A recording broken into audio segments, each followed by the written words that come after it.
and thank you so much for everyone else who has made time to join in. I think this shows how important Leo Africa is, and it takes me back to the time I was just reading it online, and I did not know 6 years ago that we'd be here. So thank you so much for making time. I've seen the Institute grow, and I can attest to the fact that this is a very important milestone for the Institute.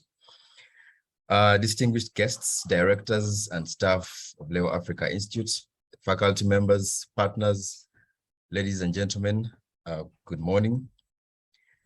I should say that I'm immensely honored and humbled to present this keynote speech at the 2022 Annual Leaders Gathering, where Leo Africa is marking 10 years of building the Africa that we want.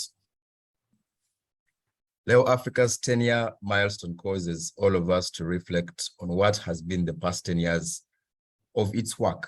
The fellows who are now part of the Leo Africa Network, the members of faculty who have joined the Institute and hold an interest in working directly with young and emerging leaders to guide them into living impactful lives.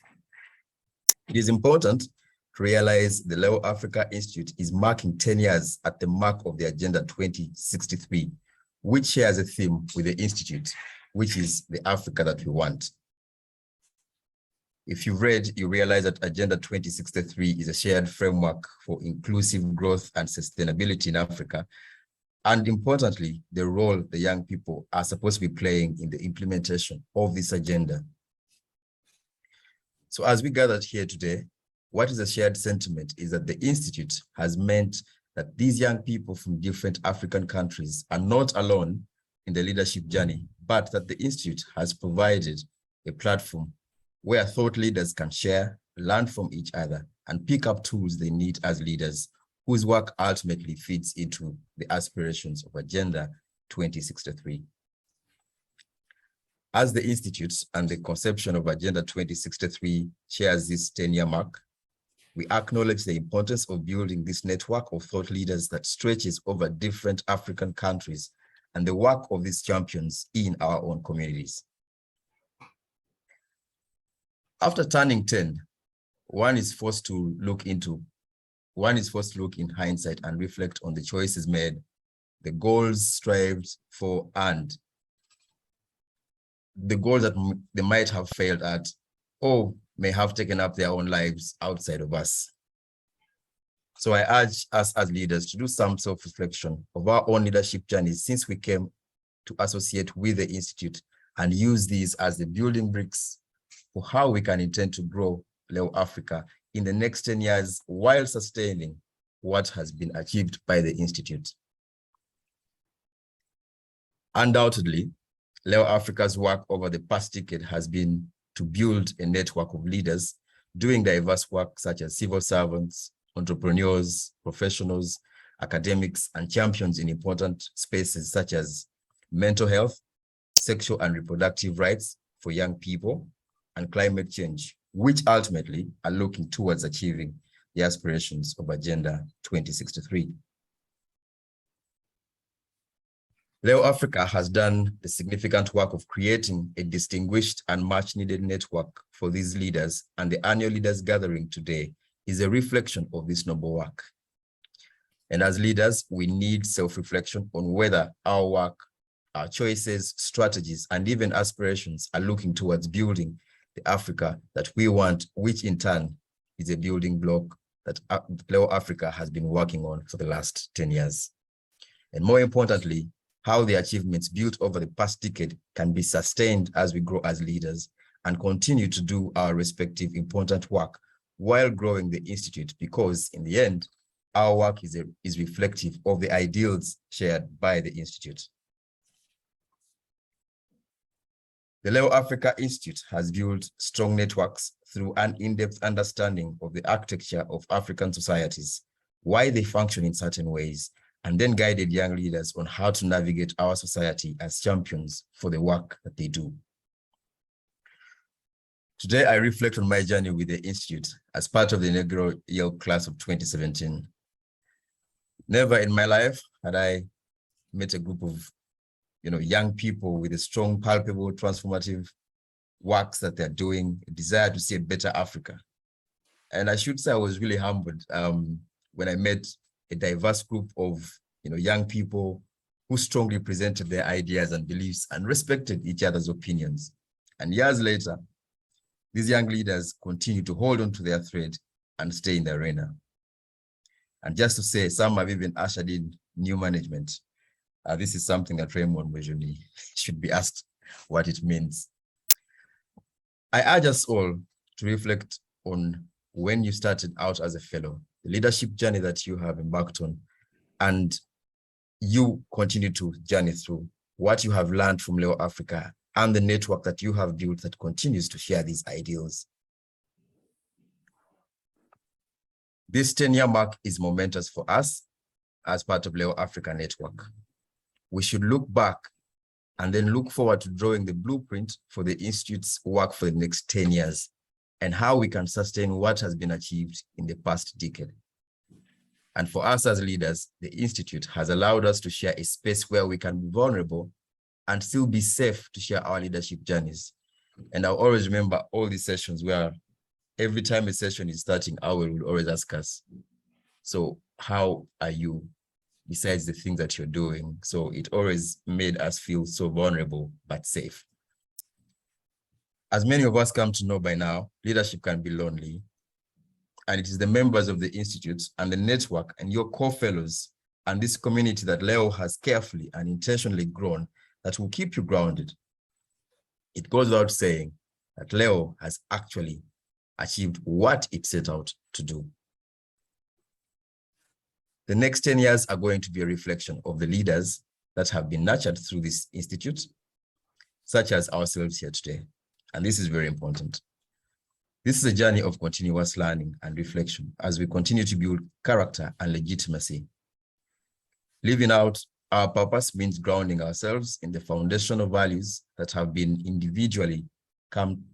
we have individually come to adopt for ourselves and value-based leadership that we have learned a lot from Leo Africa.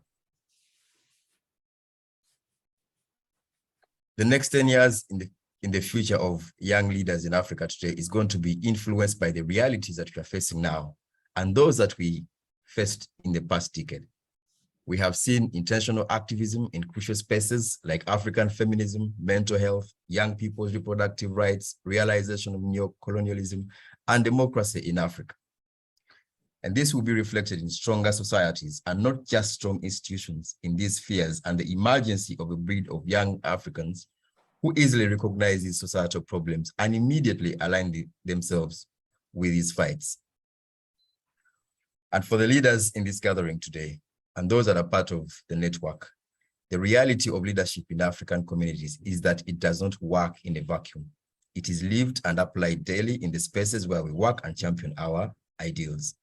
Our communities will tell whether we have lived out the values and ideas shared and learned from Leo Africa. Interestingly, in the next decade, our leadership and the leadership styles and legacies will be influenced by the realities of the world and outside forces that have changed what we earlier thought to be the conventional leadership and the means of execution of work. The world is changing ever more rapidly than it was before, and this means adopting and adapting to change. This can be seen in the face of pandemics, geopolitics, contemporary neo-colonialism, evolving dictatorships that may not be readily recognized as such. And this brings us to the reality of how much work we have to do to meet the aspirations of the Africa that we want as shared by Leo Africa Institute. And so resilience in these changing times is what will allow us to retain the values we hold in our leadership journeys. And at the end of it all, it remains the simple things: listening, keeping a finger on society's pulse so that we recognize our place in society and what we are called to do, and understanding how our leadership decisions constrain or release the next generation of Africans. The next 10 years may painstakingly hold the reality of reflecting society failures for the causes where we have not paid enough attention or that have suffered from the flaws in our own leadership. And this may be seen in struggles such as drug abuse that was previously associated with the high-end communities moving deeper into the rural communities, massive income inequalities, and cultural identity that have become a symptom of too little investment in the arts. Still, when these realities occur, as some may already have as leaders, the values we hold will be the cornerstones for addressing these problems and enabling us to meet these fights. The realities of humanity and Africanness that are here and some yet to come will call for leaders who are grounded in the right ideals and remembering to sustain the accomplishments we have made so far, while allowing the values we hold to be the guide in the work that we do to face these challenges. However, there are also some massive opportunities amidst these challenges. Take an example of technology that has become a key tool in transforming our society. And indeed, technology will play a very critical role in the Institute's work as the network deepens and we navigate new leadership styles and ways of doing the necessary work that is building Africa and redefining what leadership means in our generation. For those that are very conversant with the music scene, taking lyrics from the song Bandana, a popular hit by Firewall GML, my legacy will not die. For 10 years, the Institute has written this history in the work it does and continues to do, and will live through the commendable and deserving leaders who have been nurtured. For the leaders that are here today in this gathering, please refuse to die an unlived life. Strive for the highest expression of the ideals that you have, and stand for that which you believe and be driven by your own will. As we read, please hold on to the thread and stay in the arena.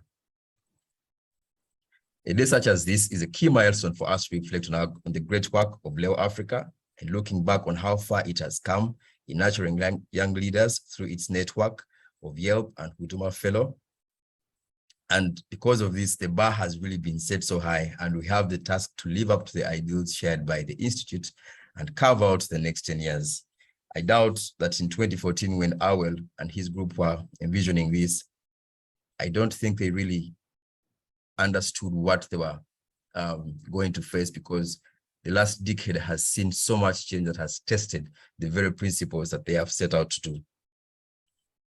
However, I am confident that the same principles and convictions we hold will keep us grounded as we navigate the realities of the next decade, while we sustain the growth and achievements that we have made in the past 10 years. I would like to end by congratulating the Institute for this 10-year milestone, and we're looking forward to working with you and the network to build the Africa that we want.